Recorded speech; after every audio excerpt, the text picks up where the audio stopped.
Dear students, we have been discussing a very fine poem by Keki Daruwalla. The title of the poem is Fire Time. So, in the series of the lecture, uh, we have discussed the literary career of the poet.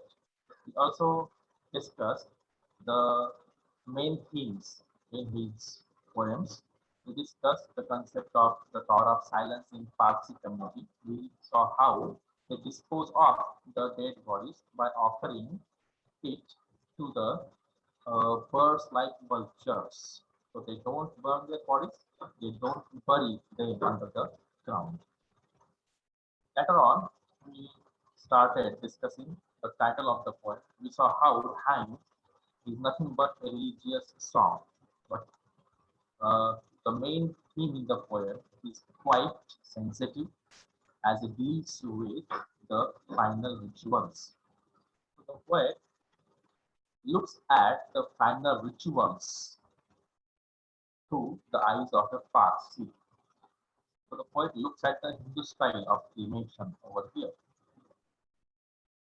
We started discussing the first lines of the poem.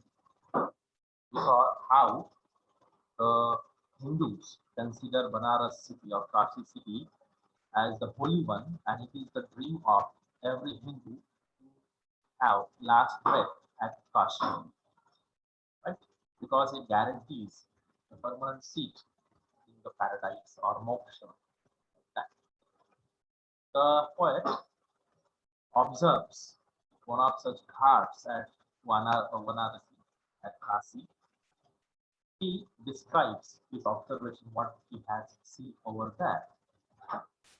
He finds that at the ghat, which is at the on the bank of the Ganga river, as you know that Ganga is a very sacred river in Hindu religion.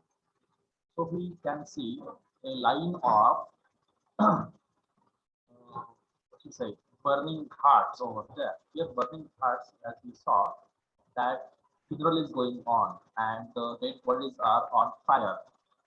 Right, as you know that on the ghat, these ghats are specially made for burning the dead bodies for final rituals of the Hindus.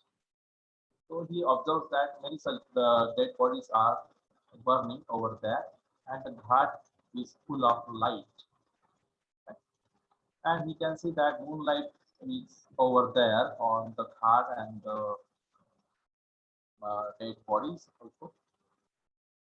He observes that he can see some embers losing their cruel redness. So he calls embers as cruel, as the embers are burning down the dead bodies, right? And he can find some ash over there full of gray color, and he finds that the dead bodies are not completely burnt down. Some parts of the dead body are not fully burned. They are half burned, right? Which is quite disturbing. It's quite disturbing. So the poet shares his observation over here. त्यांनी म्हणतोय की त्या चिताजवळ काय आहे, काही चिता त्या अपूर्ण जळालेल्या आहेत आणि काही त्या डेड बॉडी आहेत त्यांचे काही बॉडी पार्ट्स हे पूर्णपणे जळालेले नाहीत. कविला ती डेड बॉडीजचे पार्ट्स दिसत आहेत. This the picture is quite horrifying. You can see the image over here. It's quite disturbing. What the poet is observing, let's see. Bore witness to the fire's debauchery, my father said. You see those half-burned fingers and both stubs. See, the meaning of the word debauchery is immoral act or sin. Pap is called in Marathi.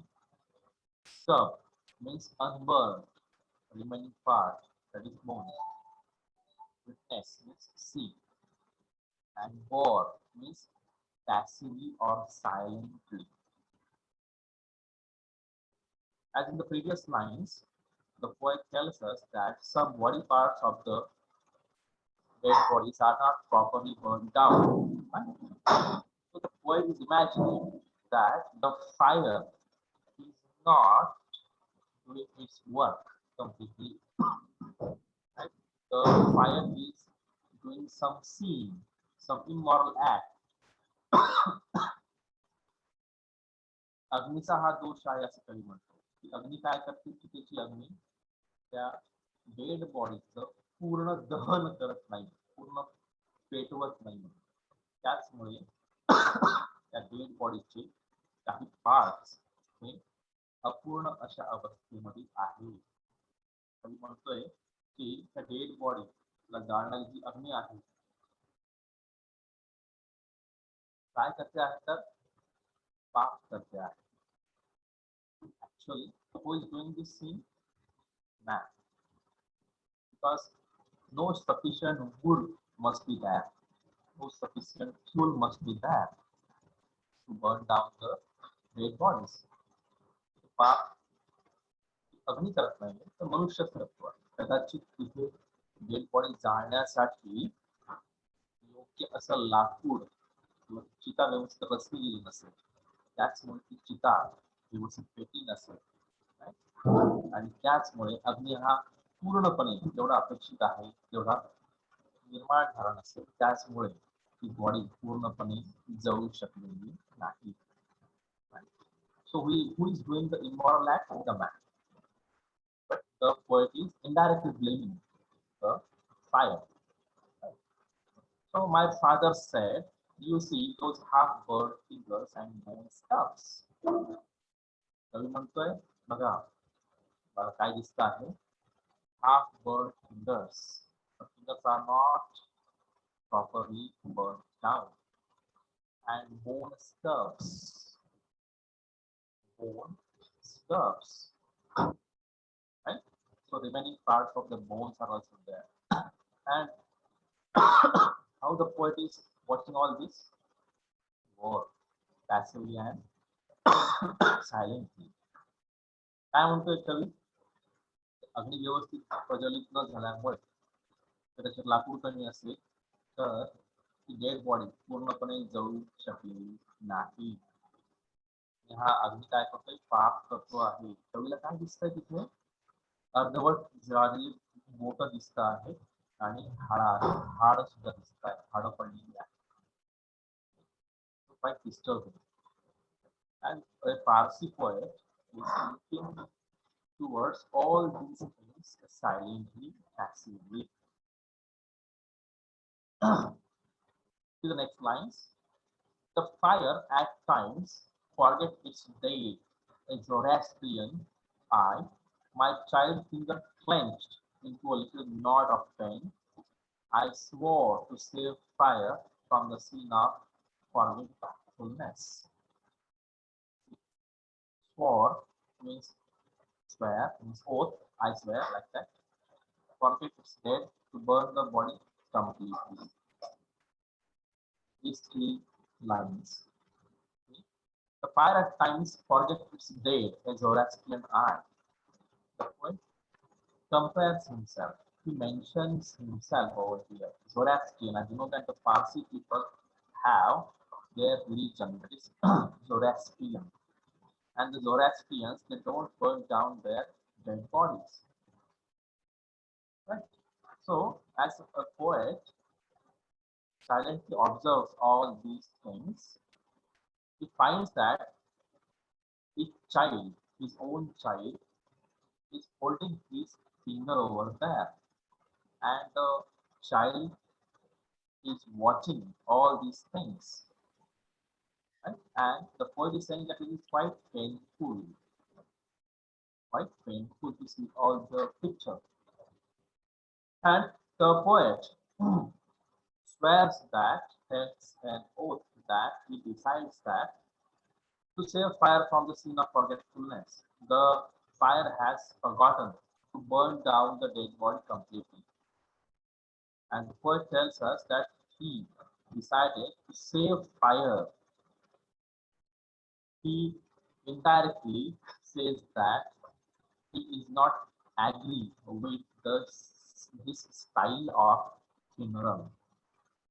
This time is burning down the dead body.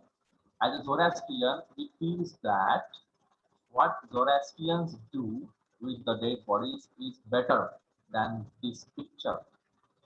You can find half-burned fingers, half-burned bones, isn't it? This picture is quite horrible. And he says that we, the Parsi people, are better than this. Right? We offer our dead bodies to the hungry birds like vultures. But we don't insult the dead bodies in such manner.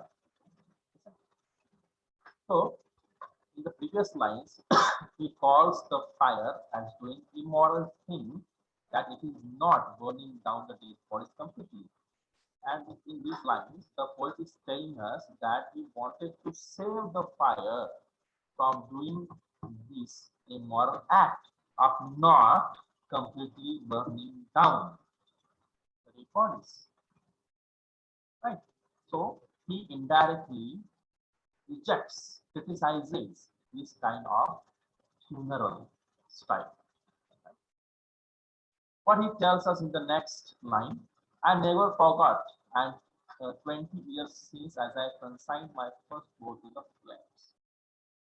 In the previous lines, over here, the poet is criticizing this funeral method, this funeral style, but it has a personal touch, right? It has a personal sorrowful memory of the poet himself. What is that thing? We can see over here.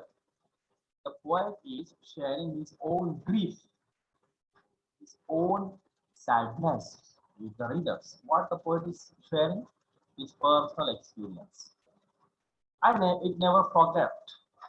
The poet is saying that 20 years ago, what happened? 20 years ago, his first child was dead. His first child was dead. That was a shocking incident for him. So he cannot forget that incident. And the poet tells us that having no other chance, he offered the dead body of his own son to the flames. To the flames. Why is it so?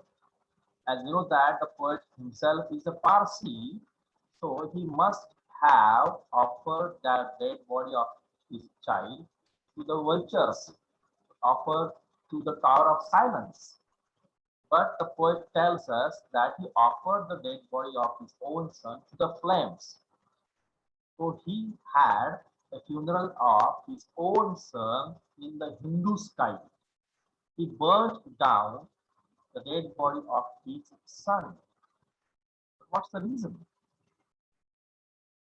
The poet tells us that that's the problem over there. That the nearest Tower of Silence was 1,000 miles. 1,000 miles. The Fireheim said to me, you stand forgiven, broken, yet rebellious. I swore this time to save it from the sin of forgiving. Right? So the poet tells us the main cause of this, why he offered the dead body of his own son to the flames, why he did the funeral of his dead son as per the style of the Hindus. He tells us that the Tower of Silence was 1,000 miles away from his house, and he had no chance, he had no time to get the body of his dead child at the Tower of Silence for funeral purpose. So as the Tower of Silence was away 1,000 miles, right, away from his house, he had no chance but to offer the dead body to the fire, to have the funeral just like the Hindus. So he burnt down the dead body of his son, and This is the biggest regretful thing in his life.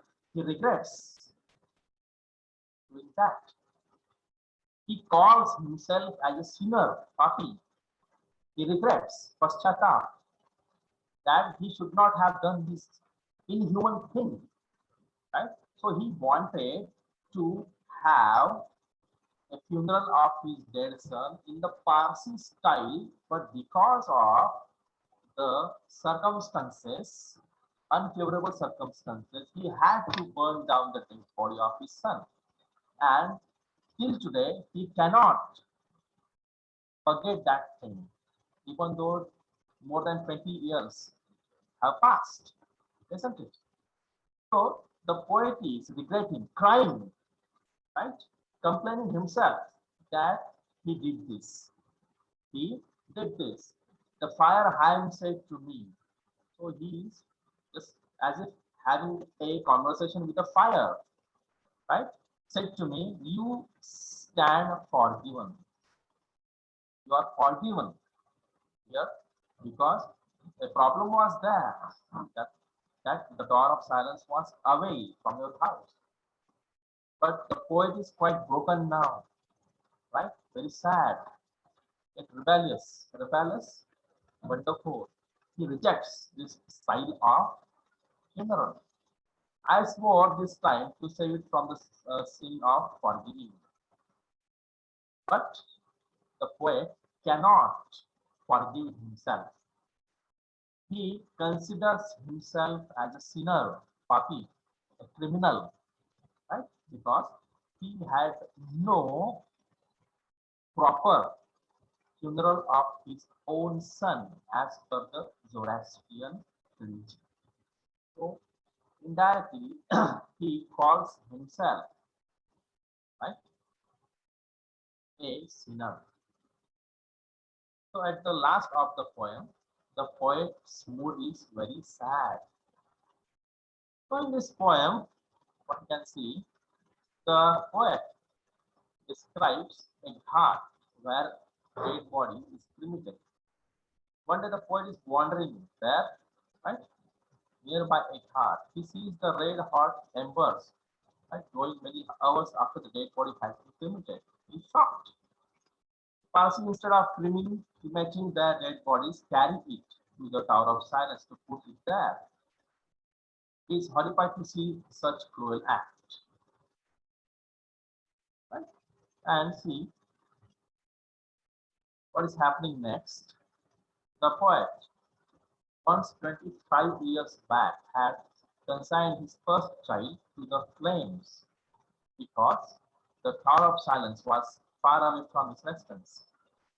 The poet says that to burn a dead body is an inhuman act. He regrets that he had consigned his funeral, his own child to the fire. That's the main complaint against himself. He says that he has committed a sin by doing this inhuman, cruel act. He asks forgiveness. He asks for forgiveness from the fire. He asks forgiveness from himself, but he finds that he cannot forgive himself. He cannot forgive himself. So the poem ends with a sad note, a sad note, and you can find that the poet is feeling guilty for this. The poet cannot forgive himself. Thank you very much.